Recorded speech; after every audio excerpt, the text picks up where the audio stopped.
नमस्ते प्रणाम दोस्तों। आज का सबसे बड़ा अपडेट बता देना चाहता हूं कि ऋषभ कश्यप गोलू का एक मूवी आ रहा है, जिस मूवी का नाम है मुझसे शादी करोगी। तो दोस्तों ये मूवी बहुत ही शानदार, बहुत ही धमाकेदार फिल्म होने वाला है।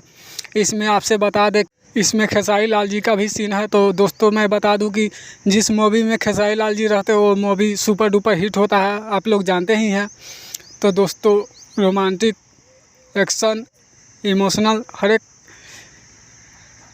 चीज़ से भरपूर मूवी होने वाला है। तो दोस्तों इससे भी बड़ा एक अपडेट है, उसको बताने से पहले आप हमारे चैनल पे नए हैं तो वीडियो को लाइक करके चैनल को सब्सक्राइब कर दीजिए। और दोस्तों मैं बता दूं, इसमें खेसारी लाल का जहाँ जहाँ भी सीन है एक से एक ज़बरदस्त सीन है। इसमें एक सॉन्ग किए हैं खेसारी लाल यादव ये ऋषभ कश्यप का मूवी में। तो हमारा ये वीडियो कैसा लगा कमेंट करके कमेंट बॉक्स में